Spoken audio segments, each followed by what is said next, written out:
Recording in progress. Ustedes escuchan lo mismo que yo, ¿no? Sí. Bárbaro.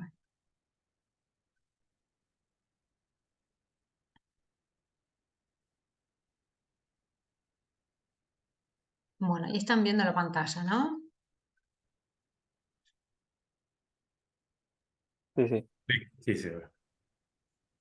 Siempre tengo duda de cómo ven ustedes, si les estoy tapando algo o no con las pantallitas. Pero vamos a suponer que no. Ahí está.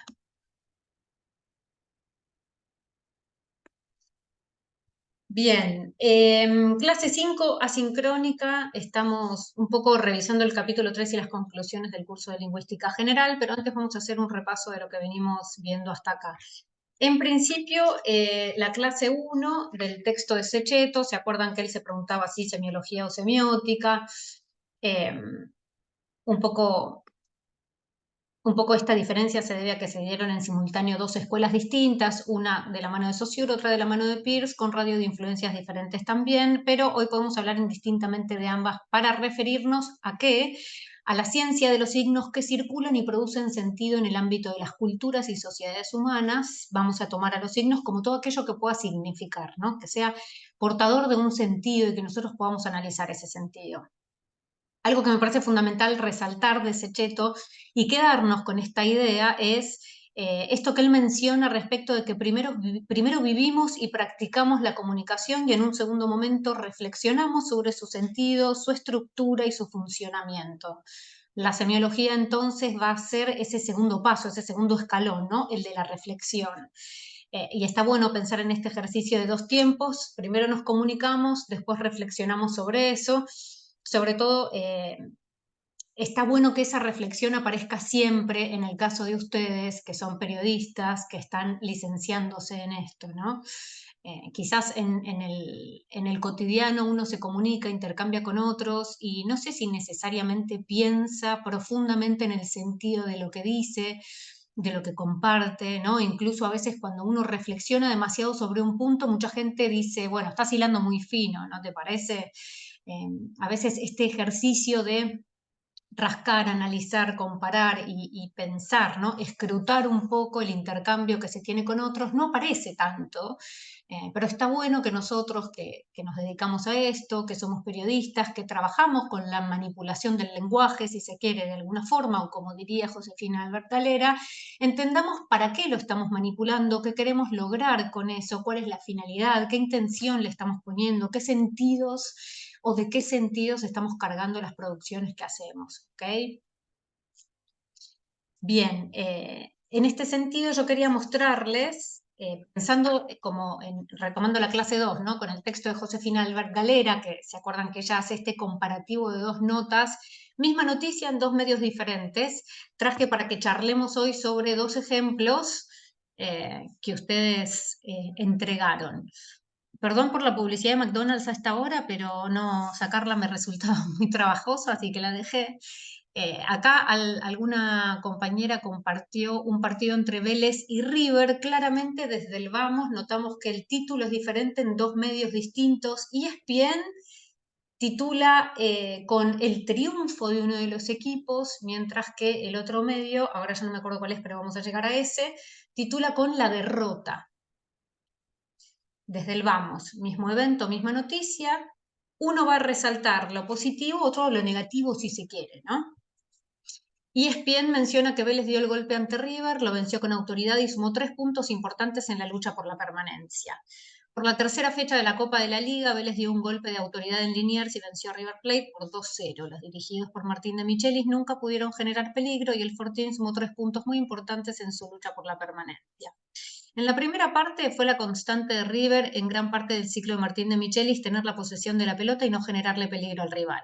Sumado a esto, Vélez leyó bien las falencias del equipo y explotó la espalda de Santiago Simón, que fue por donde lastimó para estampar el 1-0.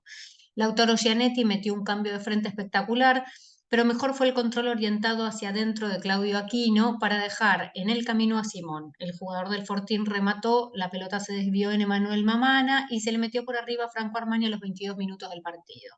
El Millonario intentó y quien más lo hizo, fue Facundo Colidio, El exjugador de Tigre fue el jugador que más buscó asociarse y encontró en Enzo Díaz un socio ideal por la izquierda, pero las aproximaciones nunca terminaron de concretarse. Sumado a esto, Enzo Pérez y Nicolás de la Cruz estuvieron molestos y no pudieron aportar su claridad en la cancha. Además, Agustín Palavecino y Pablo Solari no funcionaron por derecha cuando eh, la jugaba, dice, ¿no? Jugaba. Bueno, cuando la jugada iba por su sector del campo de juego, tanto es así que salieron ambos casi en el arranque del segundo tiempo. En el inicio del complemento, River entró muy pasivo y esto lo aprovechó el Fortín, tuvo varias aproximaciones y Armani salvó al Millonario de que cayera el segundo del equipo dirigido por el Gallego Méndez. Pero la resistencia tiene un límite. A los 60 minutos el visitante salió jugando mal de abajo, De la Cruz convirtió y Santiago Castro, controló y Santiago Castro aprovechó para meter un gran remate a la izquierda para el 2-0. Los cambios en River no surtieron efecto en el desarrollo del encuentro hasta anularon a Colidio que tuvo que cambiarle, que cambiar, dice. Ven todos los errores que uno empieza a ver cuando lee las notas en profundidad. De banda y no pudo involucrarse en el juego. Con los 2 goles en contra, el Millonario fue a buscar el descuento con más ganas que fútbol y nunca lo pudo encontrar. Esta es la segunda derrota de los dirigidos por De Michelis y sigue preocupando su rendimiento como visitante durante el 2023. Por su parte, Vélez sacó un triunfo muy importante en la lucha por la permanencia y será una inyección anímica para lo que resta de la Copa de la Liga. En la próxima fecha, River será local frente a Arsenal y Vélez visitará Gimnasia de La Plata. Hasta acá la nota de ESPN, vemos que resalta o deja ver que River no ha jugado del todo bien, que tuvo algunos errores, los marca, los cuenta, los comunica, che, faltó acá, los cambios no hicieron mucha mella, quizás estuvo medio flojo en tal parte de la cancha o durante este momento del tiempo, ¿sí? Y también resaltando las fortalezas, en todo caso, de el equipo de Vélez, ¿no? ¿Era esto? Sí. Bien. Del otro lado aparece La Nación con este titular sobre el mismo evento. River mostró en Liniers la peor versión del ciclo de Michelis. Es un equipo indescifrable que ya no sabe a qué juega. En Liniers perdió 2-0 con Vélez y dejó un mensaje inquietante. El problema no se trata solamente de su baja versión lejos del Monumental. River es un peligro. Si en el Monumental suele no fallar, lejos de casa es un desperdicio. De los últimos 13 juegos como visitante solo pudo ganar uno y ahora, algo más profundo, perdió la identidad del campeón. Es otro, mucho peor. Indescifrable, camaleónico, fue superado de principio a fin por un Vélez corajudo, de lo mejor de su 2023. Acorralado por los números rojos, el equipo de Liniers, apoyado por una multitud y bajo la lluvia, derrumbó al gigante. A River se le mojaron todos los papeles y hasta el entrenador lo reconoció luego del partido, abre comillas. Hoy fue uno de nuestros peores partidos, si no el peor desde que asumí. Estoy preocupado para intentar buscar soluciones lo antes posible. Soy el primer responsable y tendré que buscar, investigar y dar en la tecla para volver a ser el River del torneo anterior, dijo de Michelis. Un pelotazo profundo de izquierda a derecha de Gianetti Aquino descubrió mal parada la defensa de River, desconectada en sus líneas, sobre todo Simón, que todavía está adaptándose a su función de lateral. Y el volante de 32 años dio un dorado y fugaz paso por Godoy Cruz y una carrera multifacética, le pegó como le pegan los cracks, más allá de que el balón sufrió un desvío en Mamana. Antes y después de ese traumático minuto 22, antes y después de la lluvia, River es un equipo en desarrollo cambiante, con caras que se chocan, se contraponen. Ya no se trata de recordar el confort que disfrutaba en el Monumental, Imperial en el torneo local y hasta en la fallida Copa Libertadores, es algo más profundo de lo que suele trastabillar lejos de casa. Juega con el prueba y error en la mano, cambios de nombres, de sistemas, bruscos cambios de un partido a otro, como el 5-1 sobre Barraca Central de hace una semana, a esta versión ciertamente confusa en Liniers, un 4-3-3 forzado por los ingresos en Núñez, punzantes de Solari y Colidio, delanteros, winners, mucho más que extremos que suben y bajan con Borja en la brújula del área. Había una razón, con Solari y con Colidio abro mucho más la cancha. Te fijan allá arriba, tenés características diferentes al resto de nuestros volantes. Colidio puede jugar por adentro también, como Solari que lo hace. Cuantas más posiciones pueda interpretar un jugador en una manera rápida de resolver, bienvenido sea, porque le aporta mucho al equipo, contaba el conductor, que sorprendió al postergar a Barco al banco de suplentes. No hay mejor jugador que el pichón de crack surgido de Independiente, aún en tardes o noches poco resolutivas, tal vez a la altura de De la Cruz. Bueno, Vélez lo empujó, lo estorbó todo lo que pudo, no sintió la presión de estar luchando por evitar caer en la zona roja del descenso, buscó, luchó, lo sacó de eje a River, incómodo, como casi siempre para defender y desorientado, como casi nunca al atacar. Más allá de las eliminaciones en la Copa Libertadores y en la Copa Argentina, hace un puñado de semanas que River se consagró en el ámbito doméstico con una versión de salón. Era un lujo verlo, parecía el Monumental un teatro. Se fue Beltrán y con el delantero todas las buenas decisiones. Parece mentira. Puede ser que sea un River en transición, pero River no espera. Ojalá ya entre la próxima y la cuarta fecha ya sea un River bien dominante. Hay que tener un poco de paciencia. Si bien River no te espera y hay que ganar y ganar, hay chicos y jugadores nuevos. Manu venía de tantísimos años en Europa, Santi por derecha, con Emma y Ramiro una defensa nueva, contaba el DT. Demasiados cambios y otra realidad. González Pires y Paulo Díaz en el centro de la defensa son irreemplazables. River juega como con el colmillo desafilado, sin prepotencia, casi en puntas de pie. En general le bastaba para arrasar a casi todos los rivales locales, pero ahora no puede, no lo dejan y cae rendido a la trampa rival. Una salida en falso de Mamana de la Cruz provocó un shock, plim, plim, plim, plim, plim. Fíjate. Y termina diciendo, al final el campeón se sostenía sobre un castillo de naipes, solo había que soplarlo. ¿Qué me cuentan? ¿Qué me cuentan de estas diferencias, de cómo se redacta el mismo partido en La Nación y en ESPN? En La Nación claramente destaca todo lo que River no hizo o cómo Sobre lo todo, ven ¿no? Claro. claro. Pero aparte es bastante, digamos, tiene una prosa bastante lastimera, podríamos decir, ¿no? Como resalta demasiado el error y al mismo tiempo eh, no voy a decir necesariamente que lo disfruta, ¿no? Pero pareciera que busca incluso sinónimos para destacar aún más lo que se puede decir también de otra forma, ¿no? Un poco lo que intercambiamos en la corrección con la compañera es pensar cuál será quizás la finalidad de esta nota. ¿Ustedes qué piensan?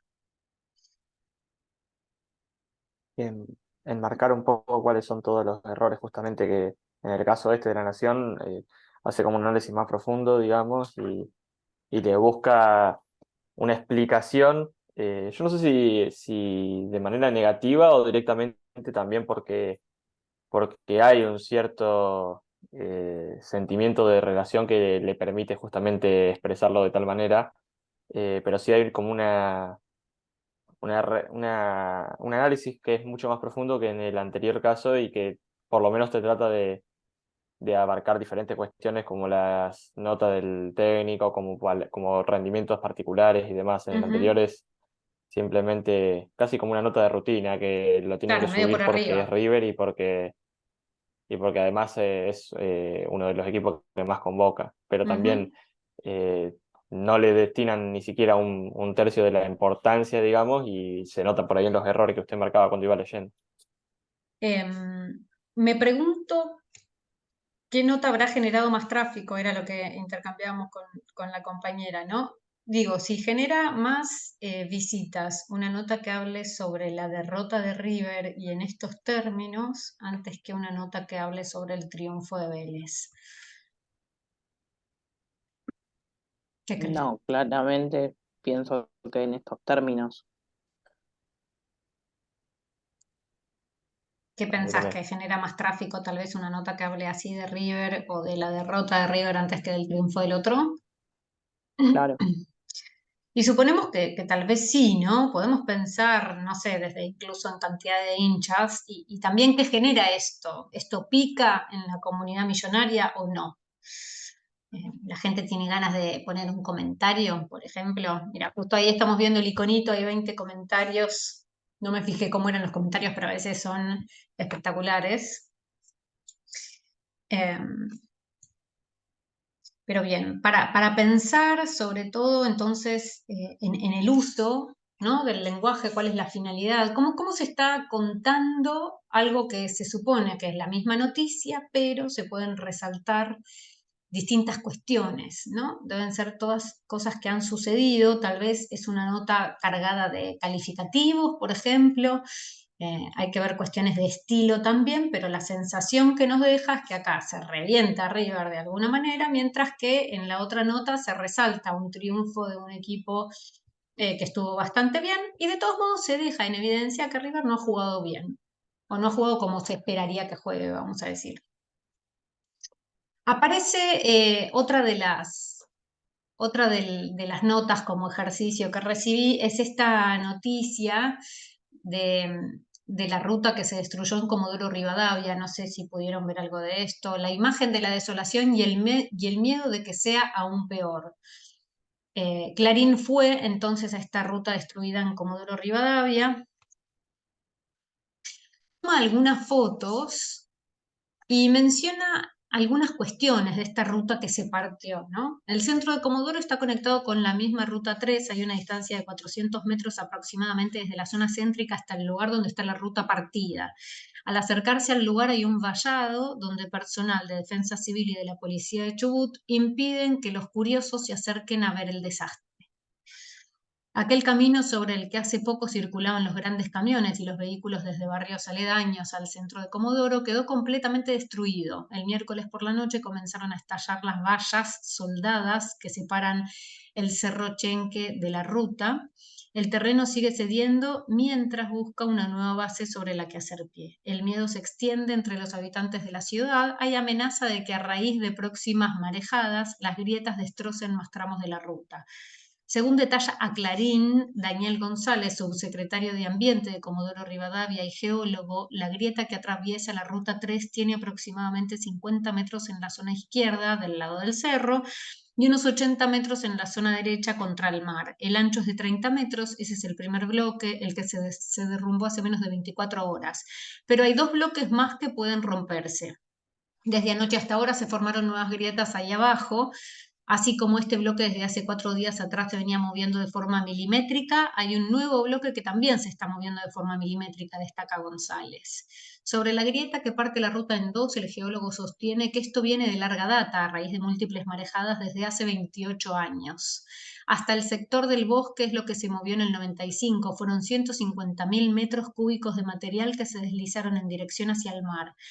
Bajó 5 metros la calzada y se corrió 20 metros hacia el mar. La calzada se arregló, pero el bloque sigue estando abajo. Nosotros venimos detectando desde el año pasado que la freática en la ciudad subió. Subió muchísimo debido a la tormenta del 2017, que ingresó mucha agua en la zona norte. Y esa agua que ingresó a, no sé, 10 kilómetros, 15 kilómetros, 5 años después, está llegando acá a la ciudad. Hay un plan para paliar esta situación, se necesita por el oleaje tener la base de rocas y ya se consiguieron, comenta González. Como efecto colateral de la fractura irrefrenable de la Ruta 3, el enorme caudal de camiones que todos los días pasaba por ahí para llegar a la ciudad ya no existe. Ahora estos vehículos de gran tamaño se ven forzados a tomar rutas alternativas. Hasta el momento, la única luz de esperanza que asoma para la gente de Comodoro es la de un proyecto de viaducto que, según remarca González, se pensó hace más de 25 años, pero nunca se licitó. Bien, y siguen apareciendo algunos datos. Clarín hace bastante hincapié en los vecinos, en cómo afectó esto a los vecinos, ¿no? Incluso se hacen sesiones de fotos con los vecinos mirando a cámara, fotos serios, ¿no? Como afectados por esta situación. Y, por ejemplo, aparece esta historia de vida. Liliana Pachado trabaja en la zona sur de Comodoro Rivadavia y desde el sábado tiene problemas para viajar. Ella vive en el barrio La Prida, en la zona norte, más allá del gran agujero que divide a unos y otros. Desde que empezó a hacer la grieta fue un desastre porque dejaban pasar una sola mano. Ayer miércoles salí de mi trabajo a las 17:30 desde acá del sur. No nos dejaban pasar por el camino Centenario, que dentro de todo, bla, bla. Desde que la señora salió de su trabajo tardó 4 horas reloj en llegar a su casa, ¿no? Y así sigue contando otras historias, ¿no? Candela Pereira está embarazada de 8 meses y vive acá y allá. Bueno, le da miedo porque el problema del colapso se extiende, tiene miedo que afecte su parto y este tipo de cuestiones.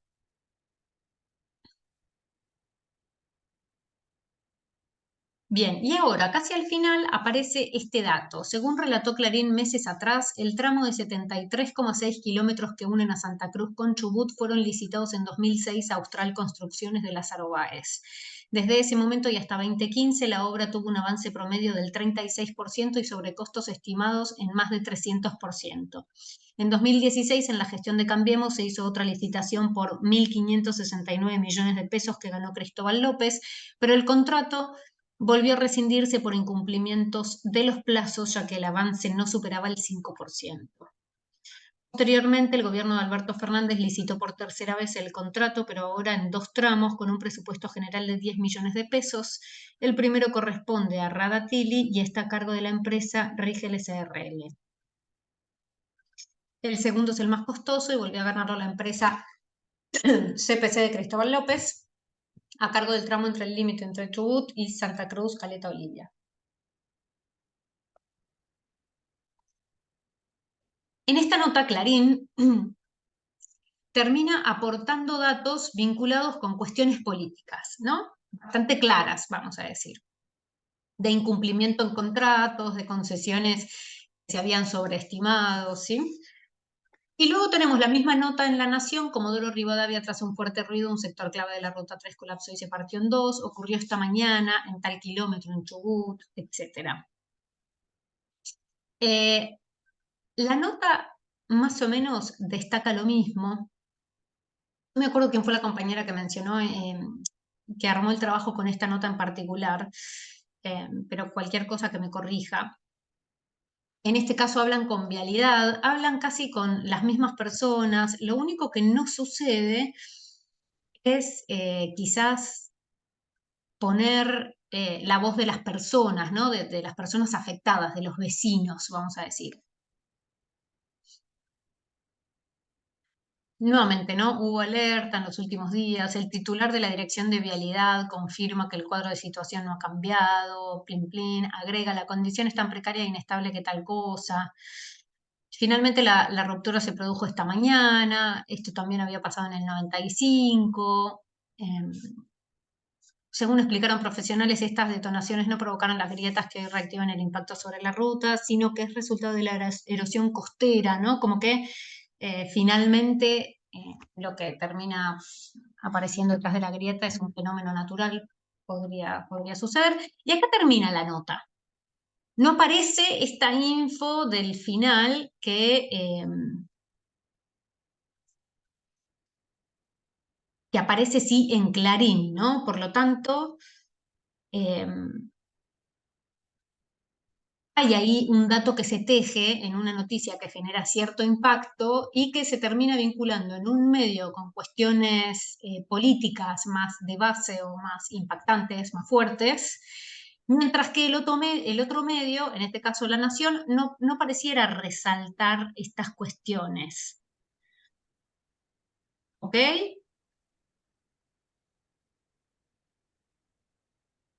Un poco para retomar, sobre todo, ¿quién iba a hablar ahí?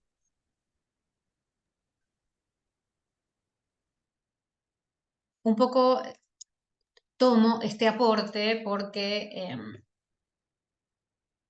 también está vinculado un poco con cuál es la línea editorial quizás de fondo de cada medio o cómo puede aparecer la utilización de la noticia en sí para decir mucho más de lo que la noticia por sí misma puede llegar a transmitir, ¿sí? Un poco de esto va a hablar en su texto y en su ejemplo trabajado Josefina Albert Galera.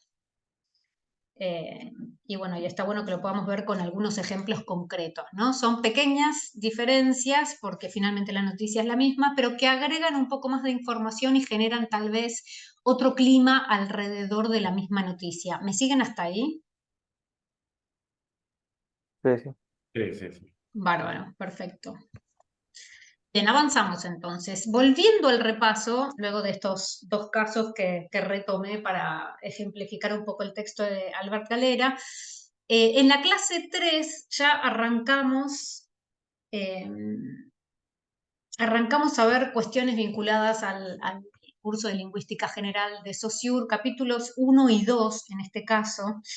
En principio, arrancamos a pensar cuestiones vinculadas a qué lo diferencia él de la lingüística de la época. Ustedes se acuerdan que la lingüística de la época pensaba en el lenguaje más como una nomenclatura, ¿no? Determinados nombres o cosas que son nombradas de alguna manera, ¿no? Lo que une, según esta lingüística más de esa época, lo que se une son cosas y sus nombres, ¿no? Como si fuese una bolsa de palabras que tuviera sentido que así sean, vamos a decir. Algo de lo que diferencia a Saussure de su época también es pensar a la lengua como sistema, que eso quizás él lo empieza a explayar bastante más cuando abarcamos el capítulo 3 y las conclusiones, ¿no? ¿Cuál es el valor de cada palabra dentro del sistema? ¿Cómo cada una tiene un determinado sentido por diferencia con las otras partes del sistema, con los otros miembros del sistema, ¿sí? Lo que Saussure va a decir entonces es que esta expresión mínima de la lengua, que es el signo lingüístico, no es que le da un nombre a una cosa determinada, sino que lo que une es un significado y un significante, ¿no? ¿Se acuerdan qué era el significado, qué era el significante? ¿Lo tienen por ahí a mano? El significado era la representación, la idea que se hace sobre sobre un objeto o una cosa, y el significante la imagen acústica.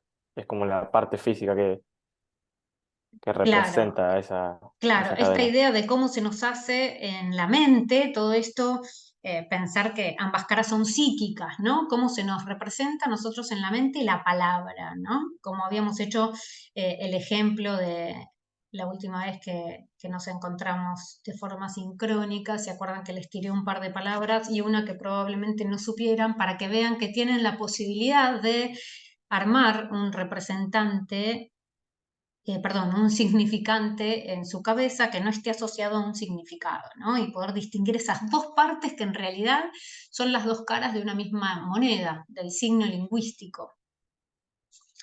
Bien, esta idea de signo lingüístico con su significado y su significante la vamos a seguir trabajando y la vamos a estirar y la vamos a llevar un poco al extremo en las próximas unidades también, ¿sí? Esto es de alguna manera la piedra de toque, un inicio posible, si se quiere, para que nosotros sigamos indagando en cómo es que las cosas obtienen sentido, cómo es que tienen sentido para nosotros, cómo significan, ¿sí? Aparecían también en el capítulo 1, perdón, estas características del signo lingüístico, la arbitrariedad y la linealidad. ¿Se acuerdan algo de esto?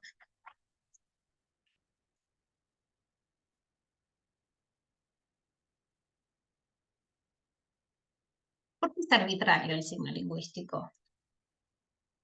¿Por qué decimos que es arbitrario?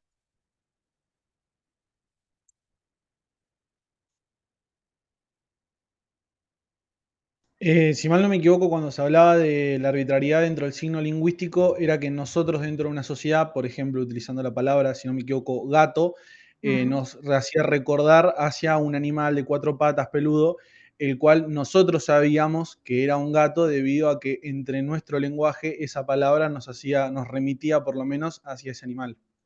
Claro, hay una cierta convención en lo que es el lenguaje, ¿no? O la lengua. Estamos todos de acuerdo en que algo que es peludo, tiene cuatro patas y hace miau, le vamos a llamar gato, nosotros, ¿no? Eh, También, si lo forzamos, gato puede ser el significante de otros sentidos, ¿no? Estos ya más culturales. Pero si vamos a estrictamente el mundo animal, vamos a decir, podemos pensar en este animal y en la convención, ¿no? En algún momento decidimos que un gato o que un animal con determinadas características tuviera como relación a un significante que sea gato, G-A-T-O. Tenemos por un lado un concepto, por el otro una imagen acústica, ¿no? Un significado y un significante. Respecto de la arbitrariedad, quería volver a una de las consultas que surgió de la mano de Juan Manuel en el foro, había algunas líneas que le habían generado dudas del texto, y quiero volver a esta idea de lo arbitrario porque hay algunas palabras que están un poco forzadas, sí, por lazos de un sentido previo. Vamos a pensar un poco en esto. Cuando hablamos de arbitrariedad, pensamos que aquello que une al significado y a su significante no está motivado, no tiene un lazo natural, no existe un motivo por el que este animal peludo de 4 patas que hace miau, más vale que se llame gato o que su significante sea gato antes que sea cualquier otro. Toga, al revés, ¿no? Por ejemplo. Es por eso que hablamos de arbitrariedad. Pero, por ejemplo, si pensáramos, Saussure da el ejemplo de los símbolos, ¿no? Y un poco yo me basé en eso para responder a la consulta de Juan Manuel. ¿Se acuerdan que él habla de la balanza para evocar la justicia y el sentido de que la balanza tenga el mismo peso de ambos lados y como eso nos remite a una idea de justicia, ¿no? Pero si pensamos en algunas palabras, por ejemplo, compuestas, ¿no? Podríamos pensar mediodía o medianoche. Estas palabras ya tienen algún tipo de lazo, ¿no? Estamos hablando de la mitad del día o de la mitad de la noche, ¿ok? No es que son totalmente arbitrarias tampoco. Existen un montón de estas palabras o de estos modismos también. Por ejemplo, un ejemplo cualquiera, hazme reír, soy el hazme reír del barrio, por ejemplo, ¿no? Hazme reír tiene algún tipo de vínculo que sí está motivado entre su significado y su significante, ¿no? Es de alguna forma la composición de dos palabras que ya tienen en principio un sentido de arbitrariedad, pero esta nueva composición o esta contracción, si se quiere, ya no lo es, ya no es tan arbitraria, ¿no? Porque se está basando en dos palabras que tienen un sentido ya ajustado, vamos a decir, o convenido. ¿Me siguen en esto que les digo? Sí. Biología, por ejemplo, aplicaría para lo mismo. Exacto, sí, exacto. Montonazos que se las van a ir encontrando, que vos digas, bueno, indudablemente no es que este vínculo entre significante y significado es arbitrario. Incluso pasa con algunos estudios médicos, bueno, con radiología, no sé, con cardiología, con un montón de cuestiones vinculadas a la medicina, pasa lo mismo, ¿no? Existen especialidades o estudios que se hacen que son la contracción de dos palabras o la unión de dos palabras que ya están convenidas con antelación, así que existe algún tipo de lazo natural entre el significante y el significado de esos términos puntualmente. No son arbitrarios, vamos a decir, pero sí era arbitrario inicialmente esas dos palabritas por separado, por ejemplo, ¿ok? Los sonidos también puede ser, por ejemplo, no me acuerdo Las en qué parte del texto onomatopeyas, hablaba ¿no? de, claro, con Claro, el bueno, guau de los perros o el boom de la claro, guardan bomba. alguna relación, ¿no? Con el sonido que nosotros escuchamos realmente y cómo lo representamos con una palabra. Ujú, sí, sí. Por eso este principio de arbitrariedad, también esto es lo que menciona Saussure, ¿no? Es quizás en la lengua en donde se pueda ver más claramente la arbitrariedad antes que en otros sistemas, ¿no? Porque en otros sistemas o incluso en algunas palabras de la lengua puede existir algún tipo de lazo, motivación entre el significante y el significado. Bueno, tendría sentido escribir pum, no sé, para la explosión de una bomba, ¿no? Vamos a decir. Bien, por un lado entonces cuestiones vinculadas a la arbitrariedad y por el otro aparece esta linealidad del significante, ¿no? Pensar que el significante se desarrolla en el tiempo, más lo vemos aún cuando lo escribimos, porque se van sucediendo las palabras a lo largo de los renglones, ¿no? Pero para que aparezca en todo su esplendor, vamos a decir, el significante requiere de cierto tiempo y una línea de tiempo también.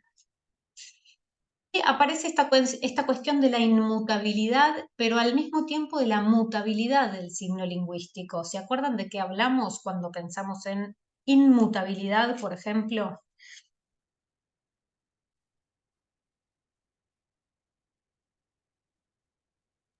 Que Yo tengo acá el- que había puesto que la lengua es impuesta y no puede ser reemplazada por otra. Claro, la masa está atada a la lengua tal cual es, dice él, ¿no? Si pensamos en esta idea de lo arbitrario, de que tal vez algún significado podría tener otro significante, bueno, la verdad, en términos de la lengua completa, cómo se es dada a una masa, bueno, es impuesta, ¿no? Como pensando en esta idea de sería muy difícil que la cosa pudiera ser modificada. ¿Qué más iba a decir un compañero por ahí? no, eso, que el individuo no puede modificar el signo. Claro, un individuo sería incapaz de modificar esta elección ya hecha, ¿no? De antemano nosotros heredamos de alguna manera esta lengua y en algún punto Saussure dice, decimos perro y hombre porque antes se dijo perro y hombre, ¿no? Por ejemplo. Un estado de lengua dado siempre es el producto de factores históricos y esos factores son los que explican por qué el signo es inmutable, por qué resiste toda sustitución arbitraria. Un poco está interesante pensar algunos de los motivos de esta inmutabilidad. ¿Se acuerdan que él dice, para que una cosa entre en cuestión es necesario que se base en una norma razonable? Y es gracioso pensar en esto, pero es cierto. Podemos discutir con ciertos argumentos por qué nos gusta más un deporte que otro, por ejemplo. Pero, ¿de qué manera podríamos discutir si nos gusta más que la cosa redonda que pateamos se llame pelota o su significante sea pelota antes que sea cualquier otra cosa? ¿Qué sentido tendría cambiar el significante de ese significado, por ejemplo? No hay ahí una base lógica de discusión. ¿Sobre qué nos Eso ya pararíamos? está comúnmente admitido. Claro, ¿sobre qué nos pararíamos para defender una postura u otra? No me quiero Sí. meter en quilombo, pero digo, para consultar, digo, el tema del lenguaje inclusivo, por ejemplo. Ajá. Ahí No me habría un... spoilees la actividad, te lo pido por favor. Está bueno lo que traes y es súper interesante para pensarlo. Es por eso que decidí que sea el tema con el que trabajemos para poner en práctica todas estas cuestiones que trae Saussure y para ver cómo nosotros llegamos a analizarlas, cómo las pensamos, qué creemos que podría suceder con esto. Es un muy, muy buen tema para poner en contacto con el pensamiento de Saussure y tratar de ver qué diría, por ejemplo, Saussure que podría suceder con esto. ¿Qué creemos nosotros que podría llegar a suceder? ¿No? Porque justamente vos lo traes en este momento, en el momento en el que decimos no hay norma razonable para discutir que un objeto redondo que pateamos mientras jugamos al fútbol tenga un significante que sea pelota antes de cualquier otro. ¿Pero te parece que existiría una norma razonable para discutir otros términos? Es una pregunta abierta. Entonces, volviendo a este repaso, pensando en la inmutabilidad del signo, él dice, para cuestionarnos deberíamos pensar o partir de una norma que sea razonable. En general, la lengua no es algo que estemos pensando todo el tiempo, es algo que heredamos, que usamos así, que no lo cuestionamos casi. Por otro lado, la lengua es inmutable porque tiene una multiplicidad de signos, son un montón. Además, es demasiado complejo el sistema en sus relaciones. Y por otro lado, que es un punto que se relaciona con lo que traías recién y que Saussure también agrega acá, es la resistencia de la inercia colectiva a toda innovación lingüística. Al fin y al cabo, existe cierta comodidad con esta lengua que uno recibe como herencia. Nos sentimos cómodos, la manejamos, la aprendimos y fluye. ¿No? Es como que, bueno, ante los cambios pareciera que la masa parlante, la que utiliza todo el tiempo la lengua, se resiste. Y luego aparece el tema de la mutabilidad del signo lingüístico. ¿A qué hace referencia la mutabilidad? Bueno, justamente la mutabilidad de ese propio signo habla de un tema de conveniencia hacia la sociedad y hacia cómo nosotros utilizamos las palabras. Yo había puesto un ejemplo cuando lo había explicado, porque creo haberlo entendido bien de esa forma. A ver. Es algo que nos transgrede, por ejemplo, la lengua, el signo, todo esto. No estaba preparado, por ejemplo, para los celulares y para el ahorrar el tiempo como lo hacemos hoy en día. Y muchas veces nos encontramos que utilizan abreviaturas para ciertas palabras como por qué, utilizando la X y PQ. la Q, porque la Ah, X XQ, utilizamos ok. como el por y la Q Ujú, para poder terminar de darle forma. ujú, Entonces, como bien dice la frase, como que todo es mutable. Creo que antes de la pregunta había una frase que explicaba justamente eso. ujú. Y bueno, creo que justamente acá hay una de las cosas, es a conveniencia de la sociedad y hacia como nosotros necesitemos usarla. Claro, el tiempo altera todas las cosas, esa es la frase, ¿no? No hay razón para que la lengua escape a esta ley universal. El tiempo altera todas las cosas. Pero no solo es el tiempo, ¿no? Él va a decir, porque el tiempo por sí solo no generaría un cambio necesariamente. Es el tiempo más la masa parlante que lo usa. En este caso, por ejemplo, que vos traes, eh, tal vez la modificación que se da es en la forma de expresarse con una lengua determinada, ¿no? Hay formas de abreviar palabras que no están cambiando su significado o su significante, por ejemplo, ¿no? Pero sí es cierto que tiene que ver con una evolución cultural que hace mutar algunas cuestiones, incluso en el por qué estamos, si se quiere, haciendo una mezcla de cuestiones del mundo de los signos matemáticos, por ejemplo, si pensamos en el por, ¿no? Igualmente también me suena bastante el PQ, ¿no? Pero bueno, o besos, BSS, por ejemplo, como que a veces uno dice, tanto tiempo te lleva a poner besos. Pero bueno, muy gracioso. Un poco está entonces esta idea de que el signo lingüístico es inmutable, pero al mismo tiempo no hay nada que resista el paso del tiempo, por lo tanto, siempre se va a generar o siempre la lengua queda abierta a que se genere un cambio. Entonces, ¿cambia o no cambia? Y un poco, dale, ¿quién quiere decir algo? No, iba a dar un ejemplo que, bueno, Dale, ¿eh? justamente Sassauer es suizo y lo estamos viendo nosotros justamente en español, pero Ujú, por ejemplo en Estados Unidos, que fue invadido por británicos, la ujú. lengua ellos la utilizan muy abreviada en Estados Unidos, por eso muchas veces el británico cuando uno lo escucha es muy largo, muy bien pronunciado y el estadounidense es como más acortado, utilizan incluso esto que decía de la XQ o del Claro. PQ para Ujú. poder hablar durante la propia frase. Mira, mira, está buenísimo. Y esto también es algo de lo que aparece finalmente en el capítulo 3 y las conclusiones, ¿no? Cuando piensa en esta lingüística sincrónica o diacrónica, ¿no? Un poco qué, bueno, qué pasa con el tiempo, qué pasa con la lengua como sistema, si yo saco una foto, si hago un recorte, qué pasa si en realidad miro a través del tiempo y de la historia, ¿no? El impacto es distinto, indudablemente.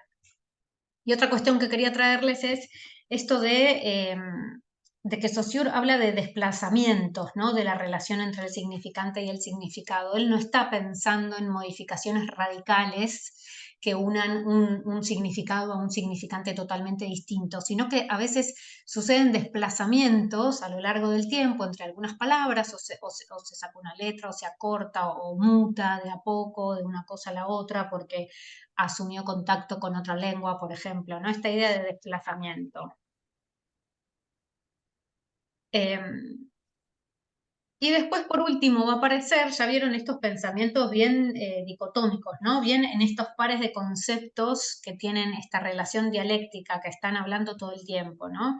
Hacia el final del segundo capítulo, entonces va a distinguir dentro del lenguaje la lengua y el habla. Él se va a quedar de alguna manera con la lengua porque el habla de alguna forma se le escapa, ¿no? Eh, pero va a terminar diciendo que no podemos pensar a la lengua por fuera de la realidad social, no se puede alejarla de la masa parlante que se vale de ella. Tampoco podemos pensarla por fuera del tiempo, como decíamos recién. Me encanta este ejemplo. Supongamos un individuo aislado, solito, ¿no? Que viviera durante siglos. Probablemente no se registraría ninguna alteración, el tiempo no actuaría sobre la lengua de este individuo, ¿no? Que vive solo durante siglos. Pero inversamente, si se considera la masa parlante sin el tiempo, no se vería el efecto de fuerzas sociales que obran sobre la lengua. Es la continuidad y es la circulación la que implican la alteración de la lengua, es el uso y el paso del tiempo. Y retomo esto que decía el compañero, que me parece interesante, un poco se deja entrever que es también la necesidad, nuestra necesidad, y pensar a la lengua como una herramienta de la que todos nos valemos, pero en la que todos también podemos depositar de alguna forma una huella, un punto de vista, ¿no? Es decir, hacerla realmente una herramienta que represente más lo que de alguna manera queremos transmitir, digo, existe como posibilidad finalmente. Es una herramienta que está a nuestro servicio, por así decir, ¿no? Que sí, evidentemente hemos heredado, decimos hombre y decimos perro, porque se ha dicho hombre y perro alguna vez, y hay posibilidad de replantearnos esto. Sí, no, hay una base lógica. ¿Tiene sentido discutir por qué decimos perro? ¿Tiene sentido discutir por qué decimos hombre? ¿Tendría sentido? Bien, y yendo a la clase 4, que es la última sincrónica que les colgué, pensando en el capítulo 3 y las conclusiones, aparece esta idea de lingüística sincrónica y diacrónica. ¿Qué me pueden decir de esto?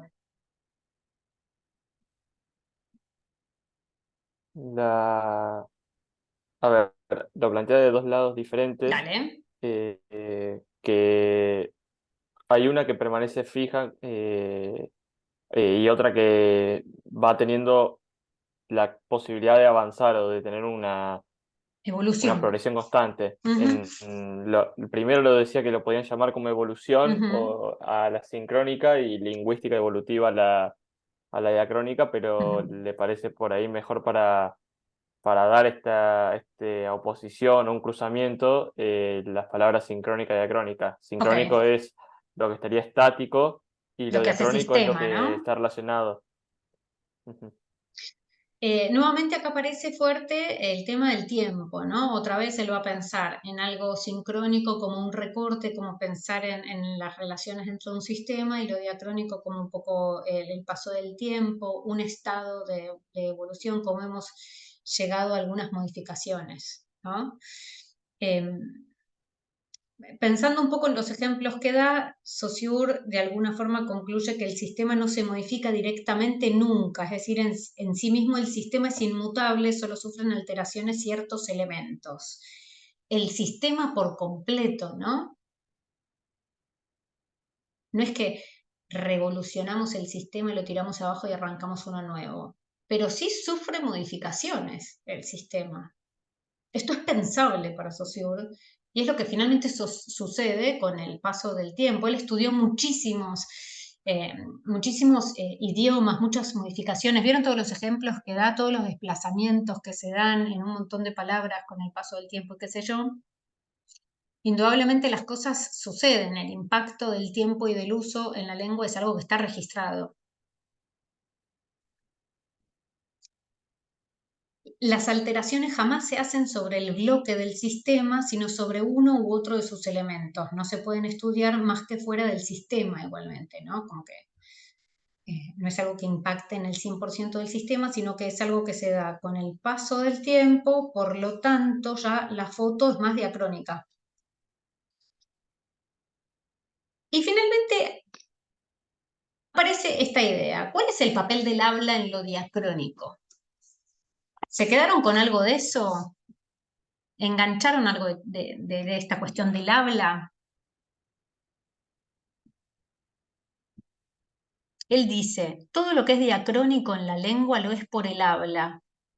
Es en el habla en donde se halla el germen de todos los cambios. Cada uno empieza por ser práctica exclusiva de cierto número de individuos antes de entrar en el uso, cada cambio, ¿no?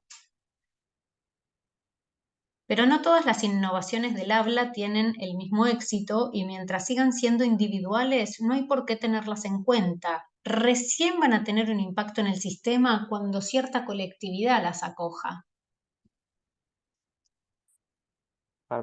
Que decía que el lenguaje estaba compuesto por el habla y la lengua. El Ujú, habla es de la manera personal, la lengua y la colectiva, pero claro. marcaba después de que en la lengua se daba esto de sincronía y diacronía. Claro, y sucede esto, al final los cambios que se introducen en la lengua vienen de la mano del habla al principio, ¿no? Es en el habla en donde empiezan a surgir cosas, vamos a poner, por ejemplo, que la Real Academia no toma, vamos a decir, pero en el habla se utilizan y luego cuando determinada cantidad de personas o una masa determinada empieza a utilizar estas cuestiones del habla, es que comienzan a tener impacto en la lengua. Dice, en la historia de toda innovación comprobamos siempre dos momentos distintos. En la historia de toda innovación, primero, aquel momento en que la innovación surge en los individuos y segundo, aquel en que se convierte en hecho de lengua, idéntico exteriormente pero adoptado por la comunidad. No es algo de uno solo. Che, se me ocurrió ahora, en vez de decir boligoma, decir X.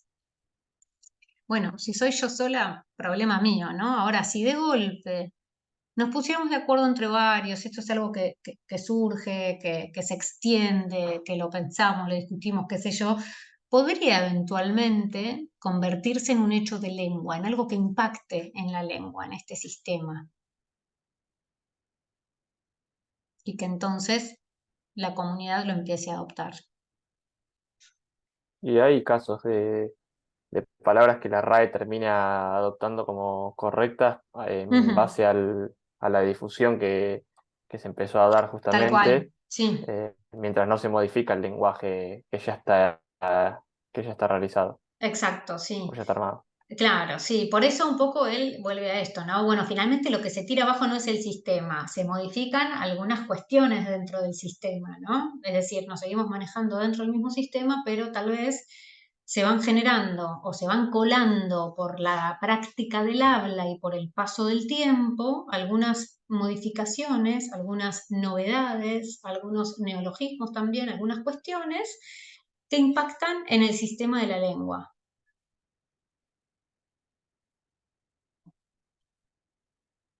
¿Cómo están hasta acá?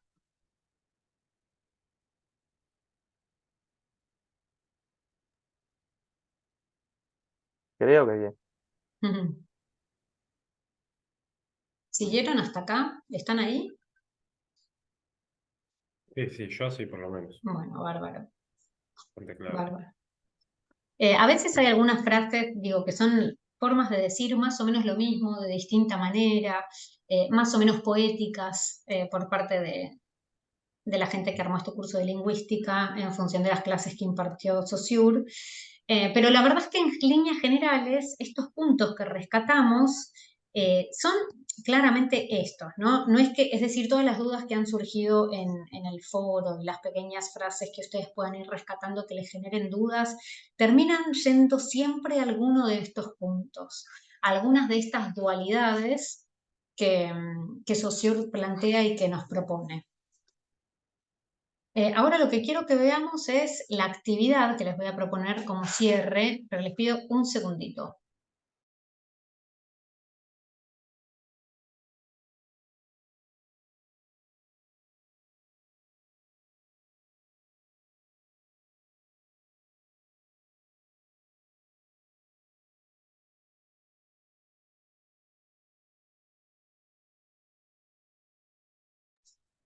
Bueno, interrupción de último momento de una pequeña.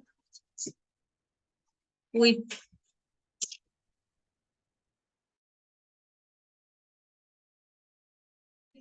Bueno, listo.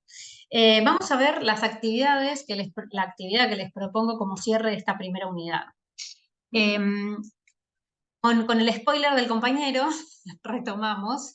La propuesta es que puedan hacer un análisis sobre el lenguaje inclusivo o el uso inclusivo del lenguaje, ¿no? Son dos formas de decir, mucha gente habla en términos de lenguaje inclusivo, mucha gente discute con esa forma de considerar el lenguaje porque dice el lenguaje no es que es o deja de ser inclusivo, sino que su uso puede ser inclusivo o dejar de serlo. lo tomamos de las dos formas, pero la propuesta es que ustedes, en principio, averigüen, indaguen, busquen, se sientan cómodos y encuentren una definición de a qué se llama lenguaje inclusivo, qué cambios en la lengua propone, con qué finalidad propone estos cambios. Como segunda pregunta, les propongo que analicemos la propuesta de lenguaje inclusivo o de uso inclusivo del lenguaje desde la perspectiva de Saussure y respondamos a estas preguntas. ¿Sería posible cuestionar el hábito colectivo tal como está y proponer una nueva convención? ¿Por qué? Por otro lado, pensar también qué implica la mutabilidad y la inmutabilidad del signo, según Saussure, y cómo podrían impactar en la implementación del lenguaje inclusivo, por ejemplo.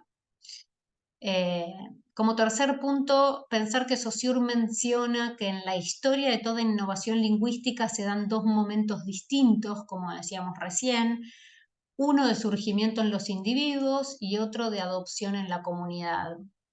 Llegado el caso de que gran parte de la sociedad adoptara el uso del lenguaje inclusivo, ¿podría tener impacto formal en la lengua española? Pregunto. El punto 3 ya involucra una cuestión más de lo personal, ¿no? ¿Cuál es su opinión sobre la propuesta de uso del lenguaje inclusivo? ¿Y crees que llegará a tener un impacto formal en la lengua? ¿Por qué? Indudablemente estos son dos temas, es decir, el curso de lingüística general y el uso inclusivo del lenguaje, que no han llegado a coexistir, vamos a decir. Saussure nunca se propuso tal vez pensar en algo así, pero lo que estamos tratando de hacer es analizar en función de una base teórica algo que circula hoy por hoy en lo social y pensar distintas posibilidades. Con esto quiero decir que no hay necesariamente una respuesta correcta, no hay un sí, Saussure estaría re de acuerdo y se implementaría enseguidita, ¿no? Lo que sí hay es la forma de pensar y analizar en base a sus propuestas y su planteo teórico, una posibilidad vinculada a modificaciones que tengan impacto en nuestra lengua. ¿Qué pasa con el habla de esto? ¿Qué está sucediendo con algunas expresiones inclusivas en el habla que, por ejemplo, no pueden llevarse a la lengua? Me pregunto. El uso de la X, el uso de los arroba. Pero sobre todo acá lo que se está preguntando es por el uso de la E, ¿no? Pero es cierto que hay una tradición anterior que ya venía utilizando de alguna manera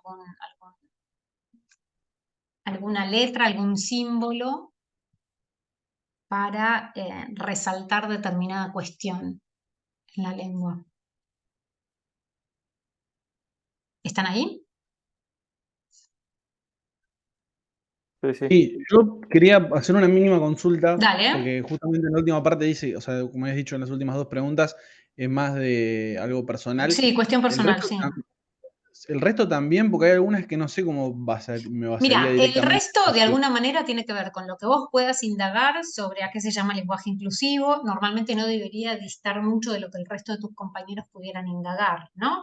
Pero sobre todo el punto 2 va a tener que ver con cómo vos interpretás los textos de Saussure y cómo vos le das un marco analítico a este tema, considerando la teoría.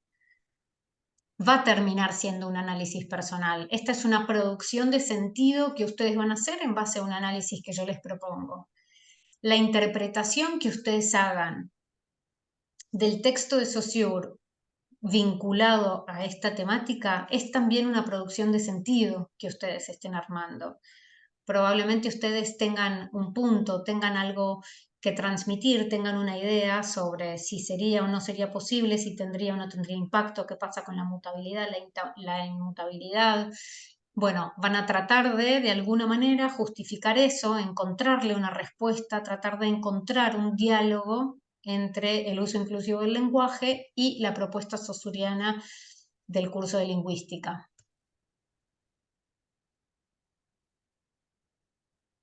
¿Qué sería impacto formal? Si en algún momento va a tener la adopción, es decir, si el uso inclusivo del lenguaje será adoptado formalmente, por ejemplo, por un ente como la Real Academia. Si ustedes creen Claro, eso, está ¿podría bien. tener un impacto formal? ¿Podríamos encontrarlo en la página de la RAE, por ejemplo? ¿Podríamos todos tener la posibilidad como opción de elegir hablar como nos guste más, como nos cierre más, como cuadre más? Está bien, perfecto. Tengo una consulta más, no sé si los chicos iban a consultar algo, más de lo que veníamos hablando en la clase, de lo que sería un cambio de sistema. Ahí, por ahí, ¿Puedo dejar de no sé. compartir o están leyendo? Perdóname, así los veo, así te veo la cara. ¿Dejo? ¿Ok? Sí, si los manda al trabajo ahora después, no hay drama. Sí, sí, obvio. Sí, obvio, ahora voy a colgar. Lo que voy a hacer como apoyatura para hoy es colgarles un poco un resumen de esto que vimos y las consignas, ¿sí? Obvio que si les surgen dudas o preguntas me dicen. ¿Qué me estabas diciendo, Martín? ¿No estabas hablando? Sí. No, consultarle, porque en algún momento mencionó que en términos de inmutabilidad e inmutabilidad, que nunca se produce un cambio de sistema. En el ¿Qué sería, sistema, sí. qué sería el sistema en sí? El Más o sistema menos total, o sea, sería raro pensar en que dejemos de hablar en esta determinada lengua, pero dentro del sistema, en el marco de este sistema, sí se pueden dar cambios, en efecto se dan, dice Saussure, y los analiza, ¿no? Como un cambio. sistema todo, claro, que se caiga todo el sistema sería un poco extraño. De todos modos, no sé tampoco si la propuesta de uso del lenguaje inclusivo está relacionada a voltear el sistema, ¿no? Sino a adaptar algunas cuestiones. Pero esto ya tenga más que ver, va a tener más que ver con que indaguen ustedes sobre qué es el lenguaje inclusivo, ¿no? Está bien. Insisto en esto de no hay una respuesta correcta, va a ser la interpretación que ustedes logren armar. Podría ser para un lado, para el otro, para cualquier cuestión, ¿no? Pero está bueno que lo pensemos al menos. Esto sería posible, esto tiene sentido. Si hay una base sobre la que podamos discutir. ¿Discutimos? ¿No discutimos? ¿Está bueno que pase? ¿Qué pasa con esta idea de que existe siempre cierta resistencia al cambio también?